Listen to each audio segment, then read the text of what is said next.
신우이가 말했어요. 며느리는 남이라고. 그날 나는 사람이 아니라 물건이 됐죠.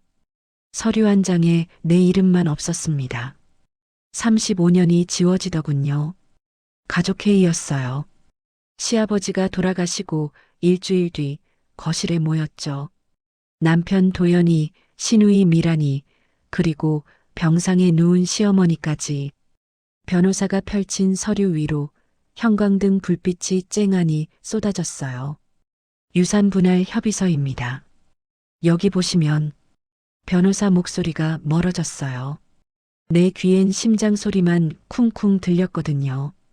아파트 1분의 2 예금 1분의 2 세컨드 하우스 전부 남편과 시누이 이름으로만 적혀 있었어요. 정미. 내 이름은 어디에도 없었습니다.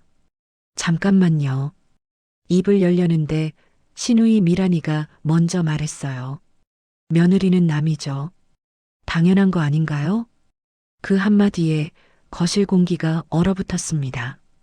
남편은 고개를 숙였고 시어머니는 눈을 감았어요.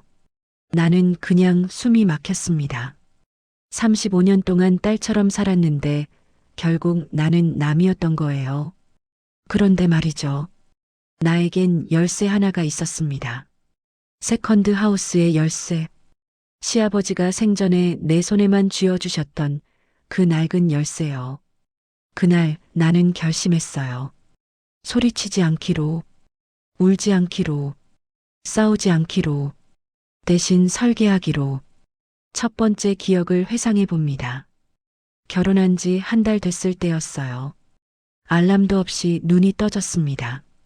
새벽 4시, 시어머니 방에서 기침 소리가 들렸거든요. 부엌으로 내려가 꿀물을 끓였어요. 주름진 손으로 컵을 받으시며 시어머니가 말씀하셨죠. 정미야, 넌 진짜 우리 딸 같아.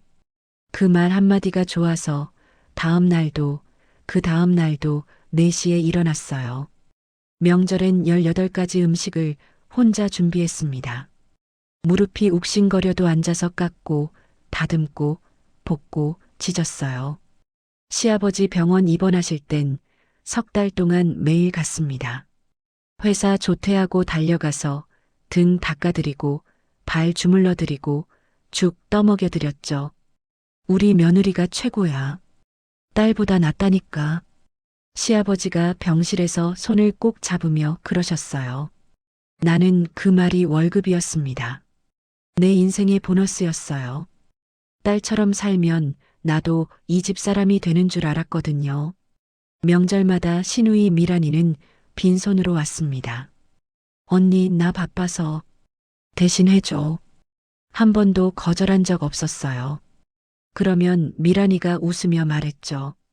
역시 우리 집안 사람이야. 고마워. 그 우리 집안이라는 말에 가슴이 따뜻해졌어요. 하지만 가족회의 날 그 입에서 나온 말은 달랐습니다. 며느리는 남이죠. 차갑고 날카롭고 단호했어요.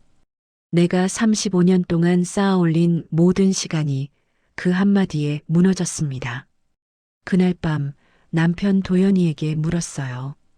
여보, 당신은 왜 아무 말도 안 했어요?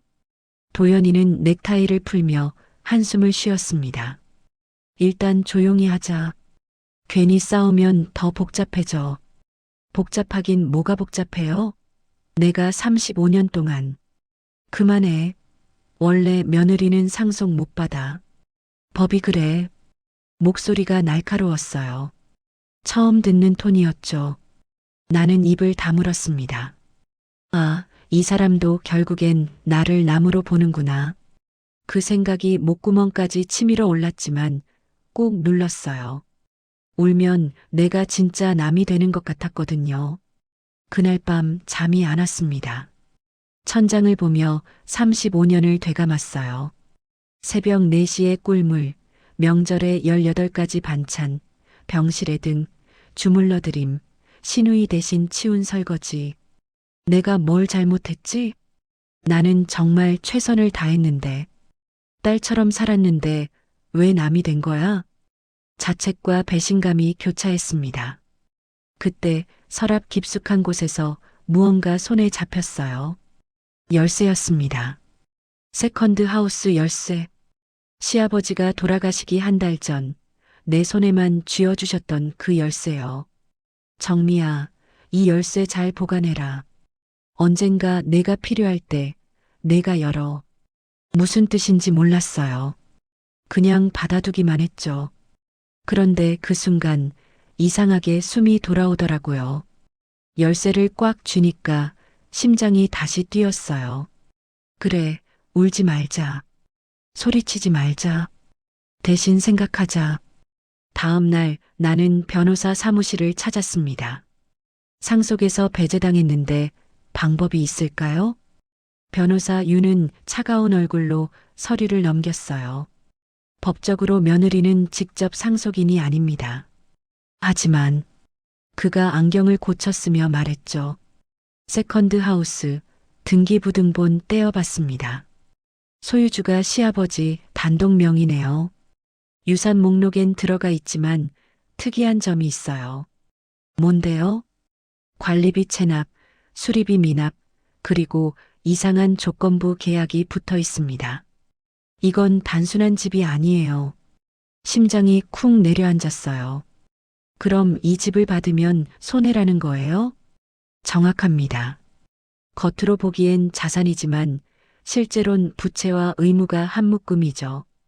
변호사 윤이 미소를 지었습니다. 처음 보는 표정이었어요.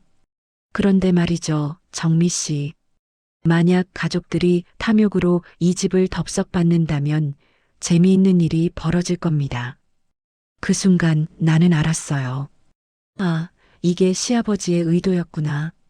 변호사 윤과 함께 세컨드 하우스를 찾아갔습니다. 외곽의 작은 주택. 10년 넘게 관리 안 된 집이었어요. 열쇠를 돌리니 삐걱 문이 열렸습니다. 거실 한가운데 오래된 나무 상자가 있었어요. 이게 뭐예요? 상자를 열자 안에서 USB와 봉투 여러 개가 나왔습니다. USB를 노트북에 꽂았어요. 화면에 시아버지가 나타났습니다. 정미야, 이 영상을 보고 있다면 너는 이미 배신당했을 거야. 손이 떨렸어요. 나는 알았어. 우리 집안이 얼마나 탐욕스러운지, 미란이가 얼마나 이기적인지, 도연이가 얼마나 비겁한지. 영상 속 시아버지는 기침을 하며 말을 이었어요. 그래서 준비했어. 이 집은 너를 위한 선물이 아니야. 그들을 위한 시험이지. 봉투를 열었습니다. 공증 서류, 관리비 청구서, 묶음, 수리계약서, 조건부 증여계약서, 모든 게 치밀하게 설계돼 있었어요. 이 집을 받으려면 조건을 이행해야 해. 체납 관리비 2천만 원, 지붕 수리비 500만 원, 그리고 10년간 매달 관리 의무. 변호사 윤이 웃었습니다. 완벽한 함정이네요. 나는 고개를 끄덕였어요. 그럼 이제 이 선물을 포장해야겠네요. 일주일 뒤 다시 가족회의가 열렸습니다. 나는 봉투 하나를 테이블 위에 올려놓았어요. 이게 뭐야? 시누이 미란이가 의심스럽게 물었죠. 세컨드 하우스요. 제가 포기할게요. 남편 도연이가 눈을 크게 떴어요. 정말? 네. 저는 며느리니까요. 남이니까요. 목소리를 최대한 담담하게 만들었어요. 미란이가 봉투를 낚아챘습니다. 역시 현명하네. 원래 며느리 몫은 없는 거야. 변호사가 서류를 펼쳤어요. 증여 동의서에 서명만 하시면 됩니다. 도연이와 미란이는 서로 눈빛을 주고받았어요. 그리고 망설임 없이 도장을 찍었습니다. 쿵, 쿵. 도장 소리가 내 심장 소리처럼 울렸어요. 이제 시작이야. 2주 뒤 가족들이 세컨드 하우스를 방문했습니다. 나는 초대받지 않았어요. 하지만 동네 친구 순자를 통해 소식을 들었죠. 정미야, 내 남편이랑 시누이 그 집 가서 난리 났대. 왜요? 집 열자마자 나무 상자 발견했다더라. 그 안에 USB랑 서류 잔뜩. 심장이 두근거렸어요. 그래서요? USB 틀었는데 시아버지 영상이 나왔대. 축하한다. 너희는 시험에 떨어졌다라고. 순자가 웃으며 말했어요. 그 다음이 압권이야. 관리비 체납 2천만 원, 수리비 500만 원, 게다가 10년간 매달 관리 의무 계약서까지 붙어 있더래. 나는 천천히 숨을 내쉬었습니다. 그래서 어떻게 됐어요? 도연이가 변호사한테 전화했대. 이거 취소 안 되냐고. 근데 변호사가 뭐라 했는지 알아? 뭐래요? 이미 서명하셨잖아요. 증여는 완료됐습니다. 조건 이행은 의무입니다. 순자가 무릎을 탁 쳤어요. 정미야, 너 진짜 대단하다. 어떻게 이런 생각을 했어? 나는 웃지 않았어요. 그냥 조용히 차를 마셨습니다. 나는 아무것도 안 했어요. 시아버지가 다 준비하셨죠. 하지만 속으로는 알고 있었어요. 이건 복수가 아니야. 시험이야. 그날 밤 남편한테 전화가 왔습니다. 정미야, 이거 어떻게 된 거야? 목소리가 떨렸어요.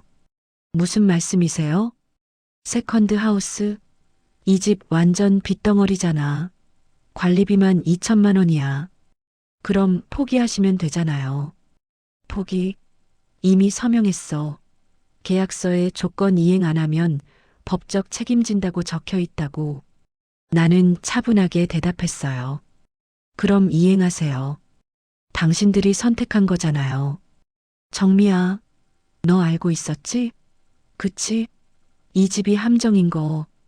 저는 며느리니까요. 남이니까요. 유산에 관심 없었어요. 전화를 끊었습니다. 손이 떨렸지만 후회는 없었어요. 다음 날 시어머니가 내게 전화했습니다. 정미야, 나 좀 보자. 병원에 갔어요. 시어머니는 침대에 기대어 앉아 계셨죠. 정미야, 미안하다. 어머니, 나도 알았어. 내가 35년 동안 얼마나 고생했는지. 근데 난 겁이 났어. 시어머니 눈에 눈물이 고였어요. 미란이가 무섭고 도연이한테 짐되기 싫고 그래서 내 편을 못 들었어. 괜찮아요, 어머니. 괜찮을 리 있니? 너는 딸처럼 살았는데 우리는 너를 남 취급했잖아. 시어머니가 내 손을 꼭 잡았어요. 시아버지가 그러셨어. 정미만큼은 살려라고. 그래서 세컨드 하우스 열쇠를 너한테만 준 거야. 알고 계셨어요? 응. 그 집은 원래 함정이었어. 탐욕스러운 사람을 거르려고 만든 시험이지. 시어머니가 작게 웃었어요. 정미야, 너만큼은 자유로워라. 한 달 뒤 나는 이사를 했습니다. 작은 전셋집이었어요. 방 2개, 거실 하나. 크지 않지만 전부 내가 고른 거였어요. 침대도 커튼도 식탁도 아무도 간섭하지 않았고 아무도 뭐라 하지 않았어요. 첫날 밤 내가 고른 침대에 누웠습니다. 천장을 보며 눈물이 났어요. 슬픔이 아니었어요. 해방이었죠. 나는 딸이 아니었지만 이제 내 인생의 엄마는 내가 할 거야. 다음 날 아침 알람 없이 눈이 떠졌습니다. 새벽 4시가 아니었어요. 아침 8시였죠. 햇살이 커튼 사이로 스며들었어요. 부엌으로 가서 나만을 위한 커피를 끓였습니다. 누구 눈치도 안 보고 천천히 마셨어요. 창밖으로 작은 공원이 보였어요. 벤치에 앉은 할머니가 비둘기에게 모이를 주고 계셨죠. 나도 저렇게 살고 싶다. 자유롭게 내 속도로. 그날 나는 노트를 펼쳤습니다.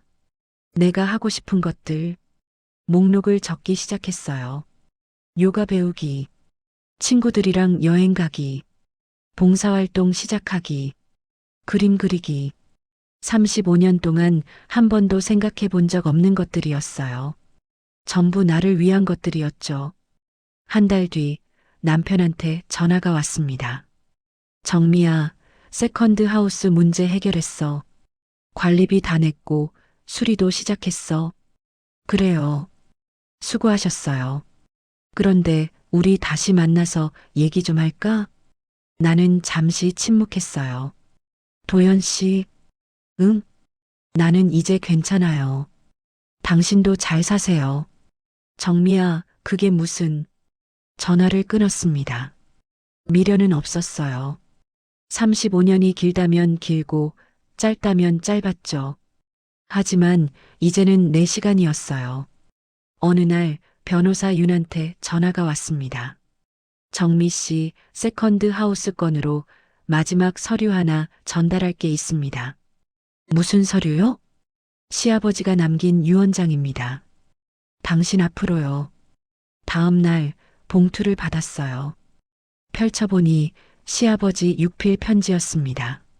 정미에게 이 편지를 읽고 있다면 너는 이미 자유를 선택했을 거야. 세컨드 하우스는 너를 위한 집이 아니었어. 그들을 시험하는 도구였지. 진짜 선물은 따로 있어. 내가 견딘 35년 그 시간이 헛되지 않도록 내가 모아둔 돈이 있어. 통장 번호는 이거야. 비밀번호는 내 생일. 이건 유산이 아니야. 내가 받아야 할 월급이야. 미안하다, 정미야. 그리고 고맙다. 이제는 내 인생을 살아라. 손이 떨렸어요. 통장을 확인했습니다. 잔액 3억 2천만 원. 시아버지가 10년 넘게 모아두신 돈이었어요. 나는 그 자리에 주저앉아 울었습니다. 이번엔 억울해서가 아니었어요. 인정받아서였죠. 석 달 뒤 나는 작은 아파트를 샀습니다. 전세가 아니라 내 이름으로 된 집이요. 방 2개, 거실, 작은 베란다. 베란다엔 화분을 놓았어요. 장미, 허브, 다육이. 전부 내가 고른 거였죠. 이사 첫날 친구 순자가 왔어요. 정미야, 축하해. 드디어 내 집이 생겼네. 응. 35년 만에 처음이야. 순자가 거실을 둘러보며 웃었어요. 근데 정미야, 후회 안 해? 그냥 참고 살 수도 있었잖아. 나는 고개를 저었습니다. 순자야, 나 후회 안 해. 복수해서 통쾌한 게 아니라 나를 되찾아서 숨이 쉬어. 창밖으로 해가 지고 있었어요. 주황빛 노을이 거실 가득 퍼졌죠. 나는 내가 고른 소파에 앉아 내가 끓인 차를 마셨어요. 나는 딸이 아니었어. 그런데도 딸처럼 살았지. 이제는 내 인생의 주인이 될 거야. 그 순간 가슴이 따뜻해졌습니다. 처음으로 내가 나를 안아주는 기분이었어요. 1년이 흘렀습니다. 나는 요가를 배웠고 친구들과 제주도 여행을 다녀왔어요. 봉사센터에서 주 이틀 일하며 그림도 그리기 시작했죠. 어느 날 남편한테 문자가 왔어요. 정미야, 미안했어. 잘 지내니? 나는 답장을 보냈습니다. 잘 지내요. 당신도 건강하세요. 더 이상 미움도 원망도 없었어요. 그냥 남이었죠. 그리고 그게 괜찮았어요. 저녁 베란다에서 장미에 물을 주며 생각했어요. 가족이라는 말이 권리를 대신해주지 않는다. 사랑은 증명보다 기록과 경계가 필요하다. 늦어도 내 인생은 내 편이 되어야 한다. 해가 완전히 졌어요. 불을 켜고 저녁을 준비했습니다. 오늘 메뉴는 김치찌개. 내가 먹고 싶어서 끓이는 거였어요. 냄비에서 보글보글 소리가 났습니다. 나는 웃으며 중얼거렸어요. 이제 진짜 내 집이네. 그리고 숟가락을 들었습니다. 혼자였지만 외롭지 않았어요. 자유로웠거든요.